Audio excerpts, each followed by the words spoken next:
Producer, writer, quiz show, everything, Anthony Watt. Anthony has done a multitude of things, and time permitting, we'll get to a lot more, but I would be remiss not to mention Full Frontal, which came directly after Fast Forward and featured cast from that show as guest performers, with the new cast, many of whom have become household names since. Eric Banner, Kitty Flanagan, Sean McAuliffe, Dana Reed, Julia Morris, Denise Scott, and many, many other talented people. What are your recollections of that show and the process? Well, that was my first big show as a creative. Like I took that. I was in Melbourne Uni Reviews. I could have gone on and become a producer with Double Dare and done all that, but my eyes were on the prize. I wanted to get into comedy, and sketch shows were the best thing. It was great. I turning up every day without an idea and just sitting at a computer and typing sketches all day is what I did for 40 weeks a year. It was just a dream come true for me. In the end, I got to be the producer. I got to be assistant producer first. Doug McLeod and Andrew Knight called me in and said, we want you to elevate you to assistant producer, and you can look at some sketches and stuff. You're going to lose friends if you do this job because you'll be rejecting people's stuff. Yes. And I did. I think I did. I didn't mean to. It's just someone's going to say no to people. Look, I think you'll find that with anyone who's a script editor or a producer or a director or whatever, sometimes decisions have to be made, and there are a multitude of reasons that you can't explain at the time. Yeah, that was really hard. But still, I got there, and I ended up becoming, when Gary and Sean took over, like Gary was in charge for a little while. They used to help Gary him. McCaffrey, yeah. Yeah, and that was great, like writing with him. Then they kind of left. Sean left. Eric Banner left the show. Like a lot of people left the show. And they asked me and Brendan to produce what was to be the final season, which was a real honor. And we didn't do a bad job either, considering we lost a lot of the Full cast, yes. Yeah. But we had Gabby Milgate on the show, who was a lot of fun to work with. Bad as a cut snake, but in a wonderful way. I used to write a lot of stuff with her as well.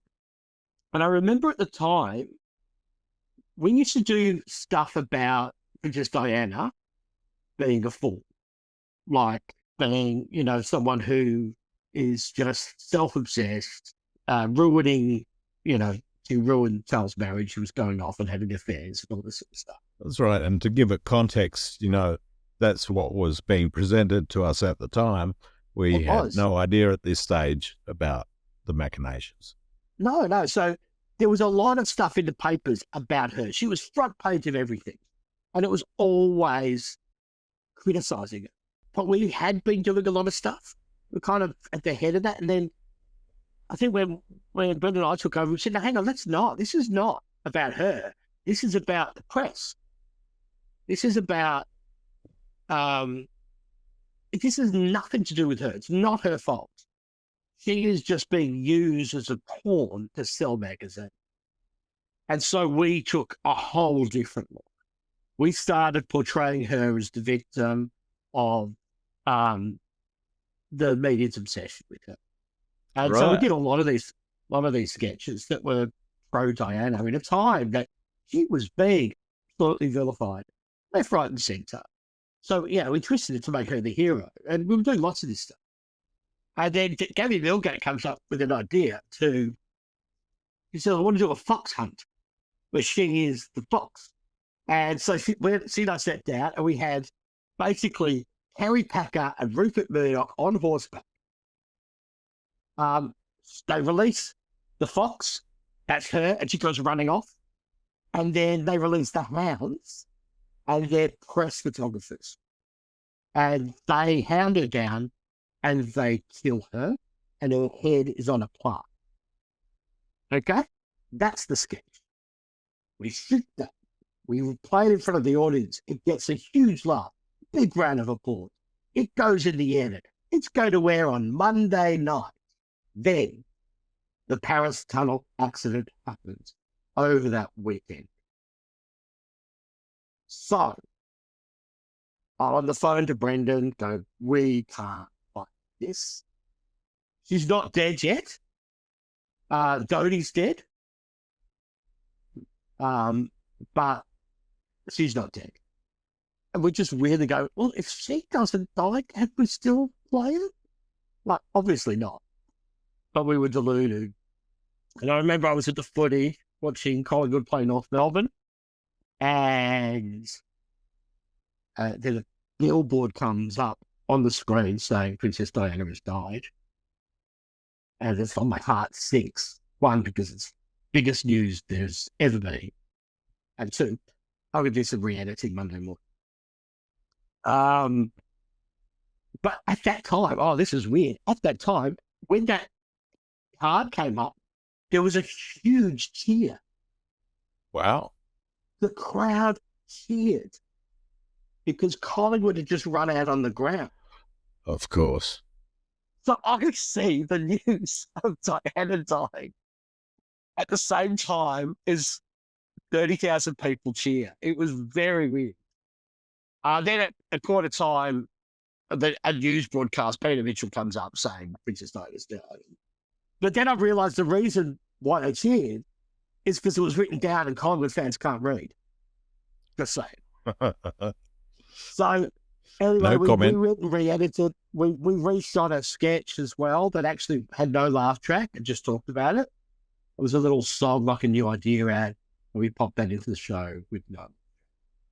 And we lost about 4 sketches from that show. It blamed the photographers, the paparazzi. It blamed the magazines themselves, and it blamed us for buying those magazines. And we played it over silence. I think it was pretty good writing, but very pushing the line.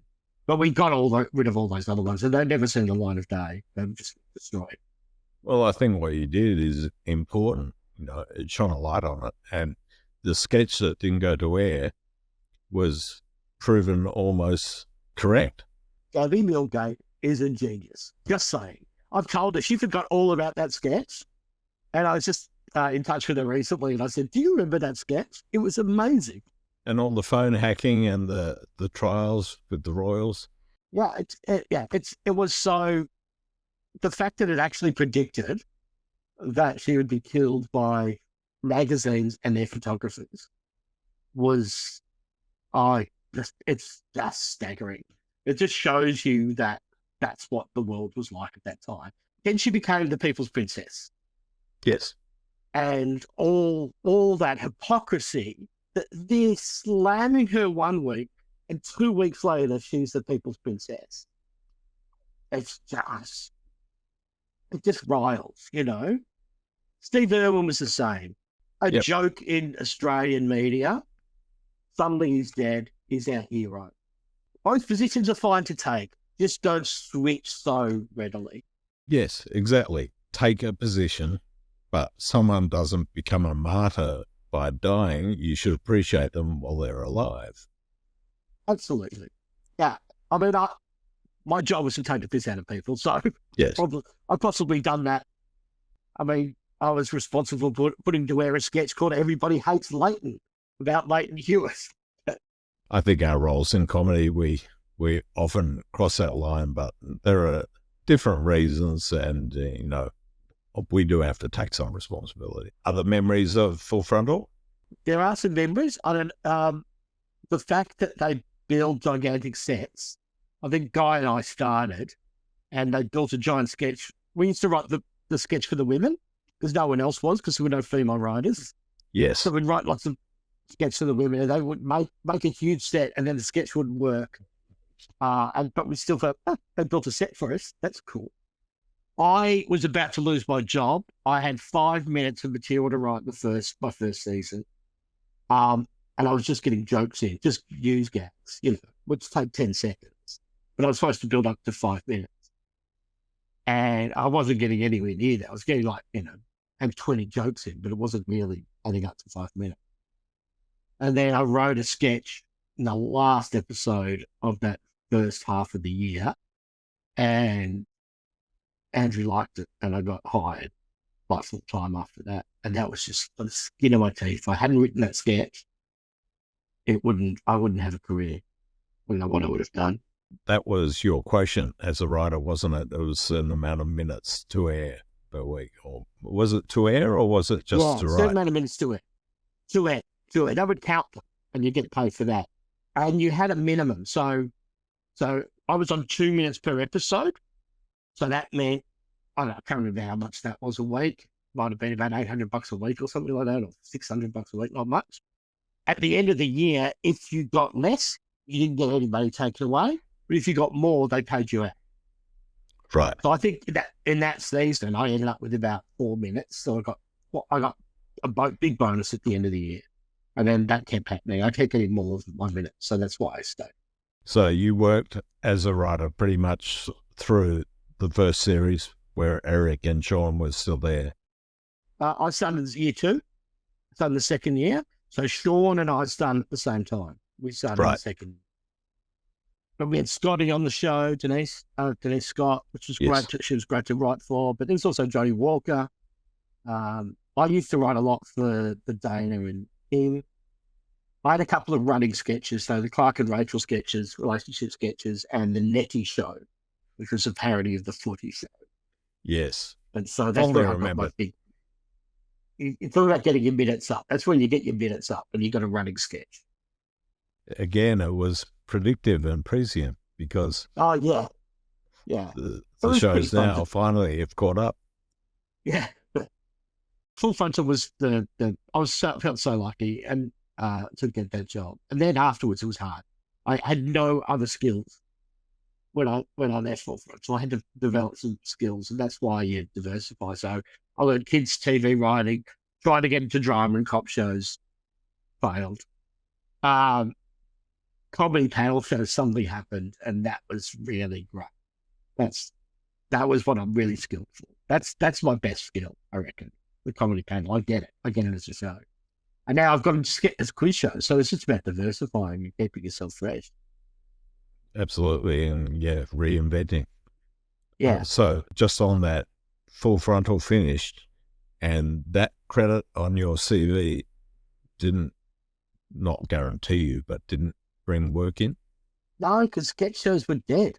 No one was doing sketch shows for years. It was a long time between Full Frontal and the Skid House Comedy Big Bite year.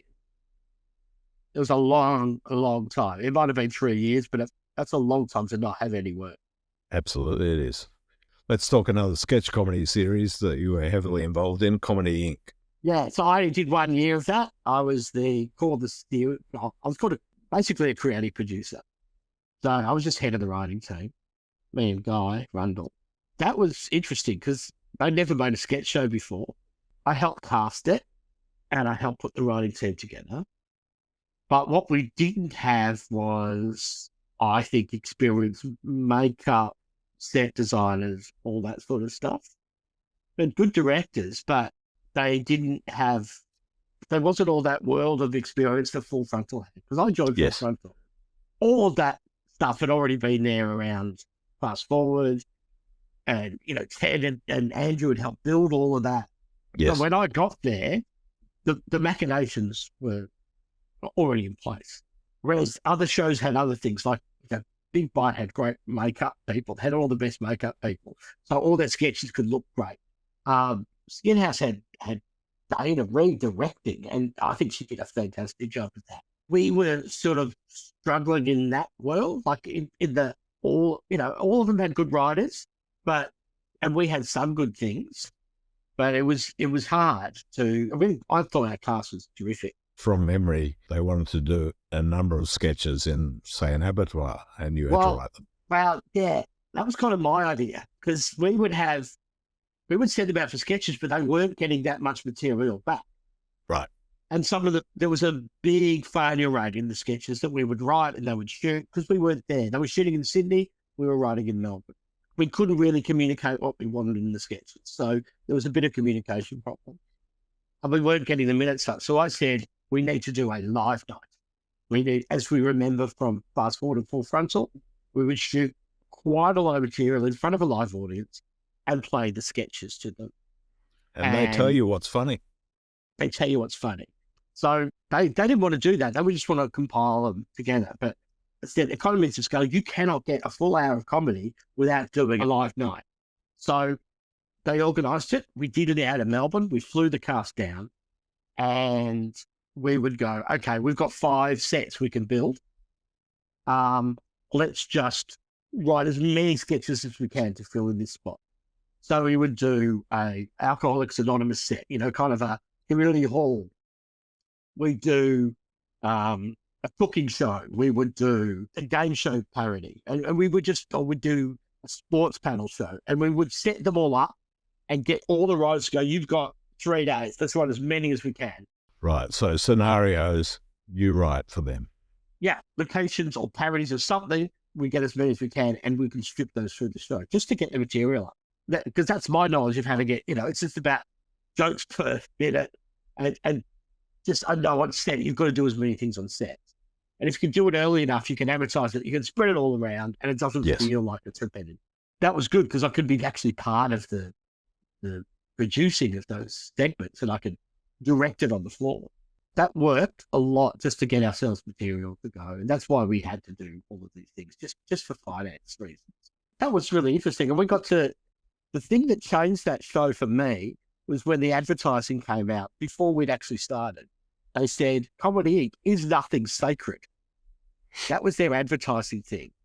So they want us to push the line and start parodying things. So we did the most brutal parodies of shows like Blue Heelers, Stingers, the sports panel shows. Just we went to town. And it was quite harsh. It was quite harsh. Not in a good way, but really funny. It wasn't pleasant. They were really, really funny parodies. Did you lose any friends in that? No, but I got some things out of the system. That was good. We did jokes that I heard people like we had a bar scene for the Blue Heelers parody and we're going out to the meta scene, you coming, Sarge? And John Wood just says, nah, I'm not doing any locations at the moment. And apparently that was true. He didn't like going on location. He just liked being in the studio. So we heard back from that. We heard Joanna Griggs loved our stuff about her, doing jokes about Gary Sweet. Channel 7 lost all the AFL broadcasting rights at that point, and they were doing discussion of football games where they'd have to act them out and talk about the footings that they didn't have. And that was weird. And Sean Julian wrote this great thing about having, let's play that back. And they'd have a flip book, just showing someone take a mark. Yep. Things like that. So that was, we had a lot of fun. But then, I think I thought that was quite successful. But it came back at 11 o'clock at night called Comedy Inc. Late Shift. After 1 year, that was crazy. And were you involved in that? No, that's when we'd gone over to Channel 7 to start on Spartacus. Comedy Inc. is responsible for performers like Emily Tahini, who is just a genius. Yeah, she was really good in that. She was great. And we had some good running characters too that we tried to do. There's 2 types of comedy. There's Big Train comedy and there's Little Britain comedy.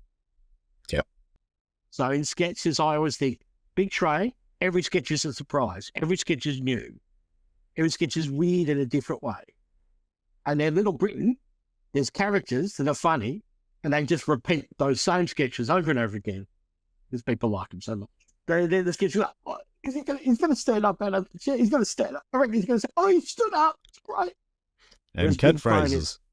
Yeah, catchphrases. So we just lent into that. It's not my favourite version of comedy, catchphrase comedy. Don't love it at all. But we knew it was a Channel 9 audience. They're going to love catchphrases. So we threw in a whole bunch of them just to see what we could do with that. That was a good experiment. I quite liked doing that to see if we could write it. Because none of us liked it. None of us liked Little Britain. We all like Big Train. You have to appeal to the masses. A little bit, without compromising yourself too much. We still enjoyed what we were doing. We should talk about producing itself because I'm not, I don't know if I've ever been a natural producer. I had to learn that skill. Yes. I'm a writer that turned into an executive producer through no one else doing it, But when I started on Spicks, I needed people to do all the other producing. I didn't know what producers did. I worked on scripted shows. Mm. Scripted shows don't have producers. Sketch shows don't have other producers. They've just got the script editors, the creative producers, the EP, the series producer. They're all. Well, there's a line producer who looks after all of that stuff, but there's no other producer. Yes. So I grew up in that world.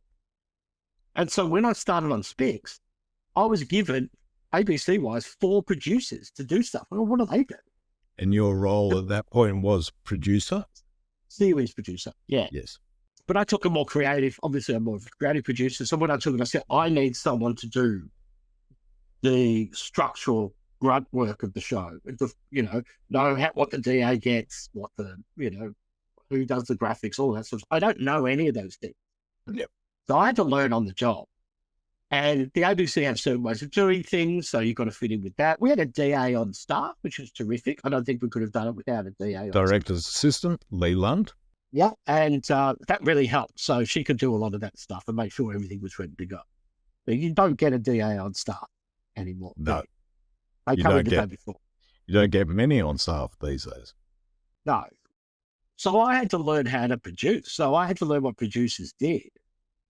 And I kind of came up with my own plan of what all the producers were doing. But I also had everyone, from down to the PA, everyone could throw in ideas. That's what I wanted. I wanted collaborative. I wanted everyone to be able to throw in ideas and jokes. So it was very collaborative when we started. I put people in charge of different games, which is still the case. So it wasn't that weird. Yep. And we had 2 writers, but I would always listen to the writers' ideas as well.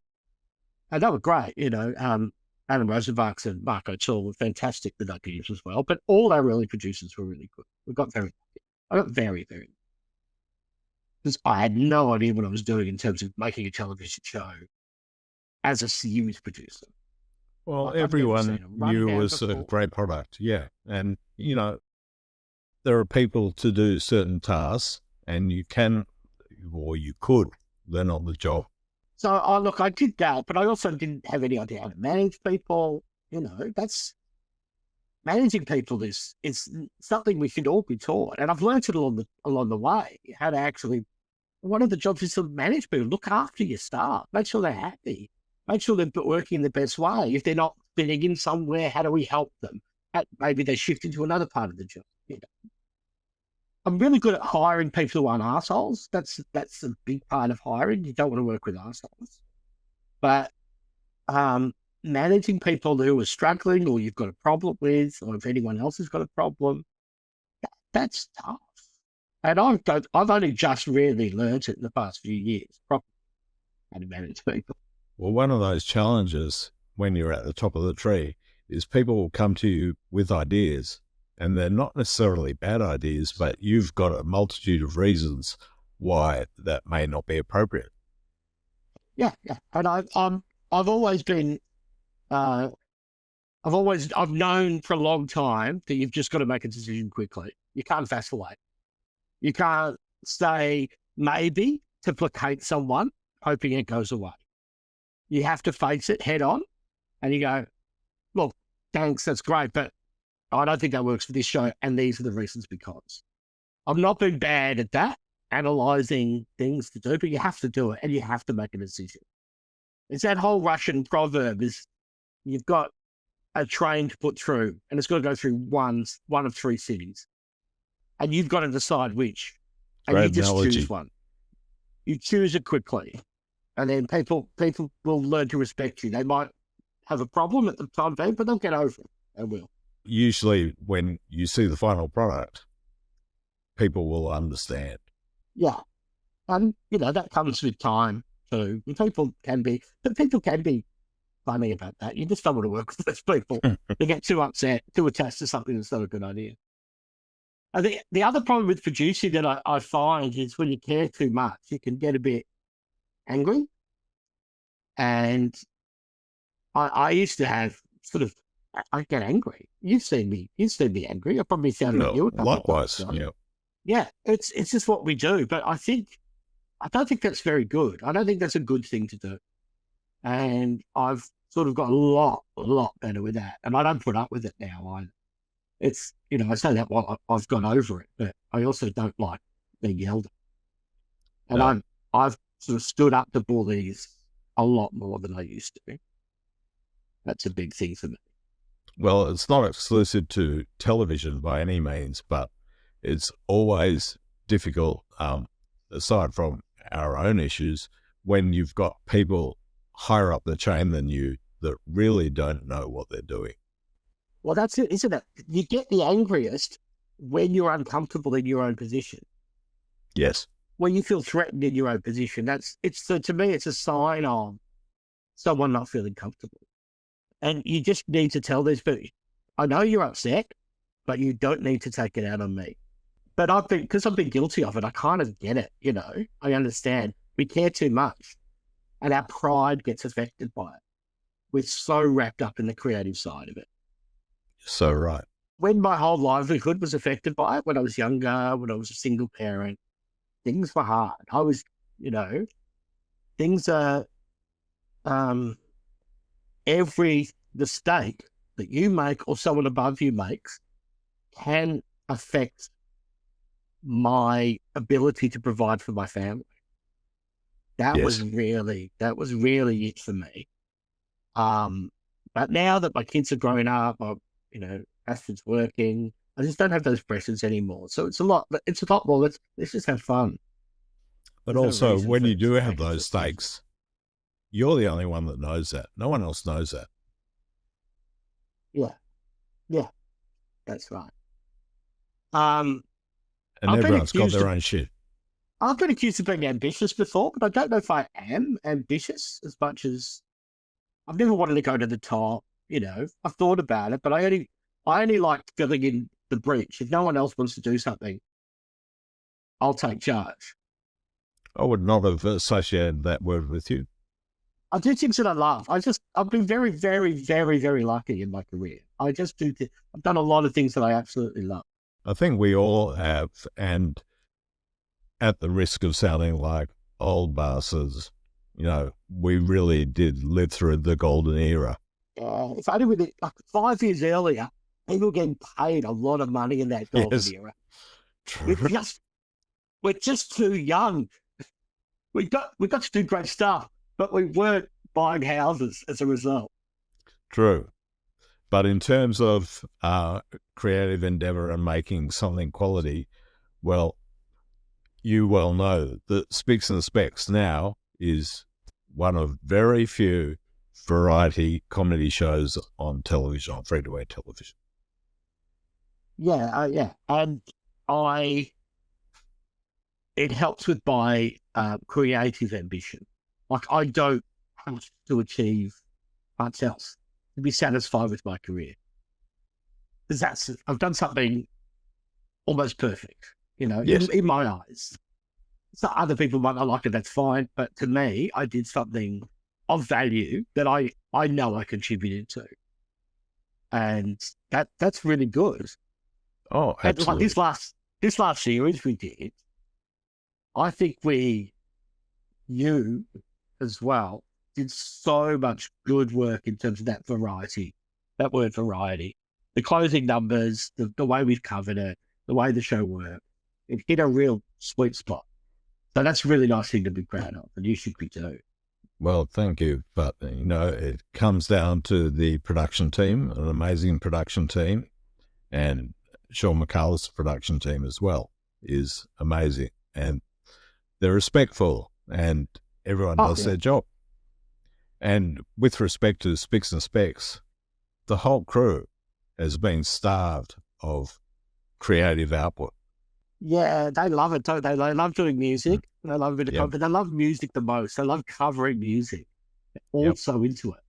And the spontaneity as well. Yes, it is in its most basic form a panel quiz show, but it's so much more. There's so many different games and spontaneous things that just happen. Yeah, it's quite fun. It's so much fun to do. And the other thing about crew that I've learned, you say something nice to them at the end of the day, they love you for it. that easy. You just go, you did a great job. That coverage was fantastic.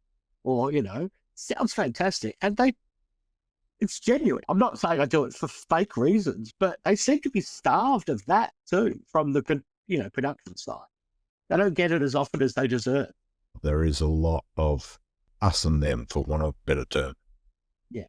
And look, that's always been the case. That was true on Full Frontal. There was the writers and there was everyone else. Everyone hated the writers. Why are you not writing these sketches that don't work? Like I got told, we had to build that whole set. That sketch didn't work.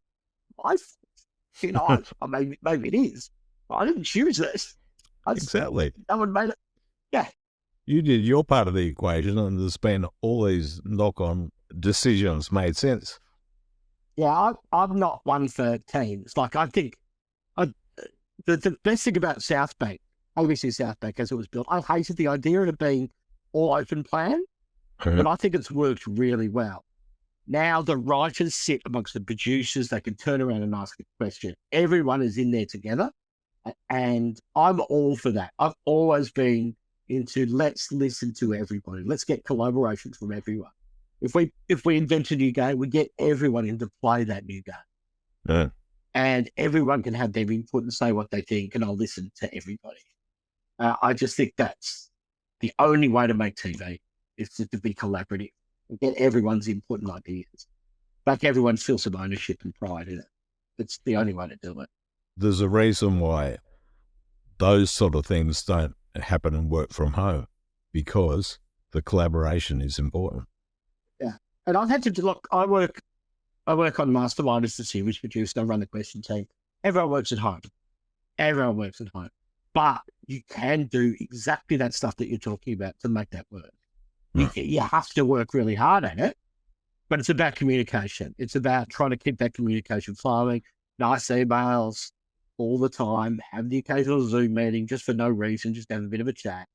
Just have those things happening where everyone feels part of the show and valued. It is possible. It's just harder. Yes. And in reality, probably more appropriate for a show like Mastermind, where it is a very rigid structure. Yeah. And there's not as much collaboration required. But there always is. And people still need to feel like they have something to do with it, Otherwise, they phone it in, or I don't know what will happen. But you've just got to make sure that people feel valued. It's really important. And you do that by communication. Yeah, and hiring people that are good at that communication stuff. Like I always make sure there's a few APs, assistant producers, that I like to hire, that their job is to communicate and keep everyone happy. Find out what they like, send little funny gifts and gifts or whatever, and those sorts of things are that's valuable. It's really that's valuable amazing. stuff. Well, I've taken so much of your time. I could talk to you for hours more. But, we do, John. We do regularly, and that's fine. Yes, it's true. We do talk a lot. But anything I've said, if it's anything I've said extremely offensive or will destroy my career forever, what do you reckon? How have I done? Well, I don't know how I'll go with a 1-minute episode.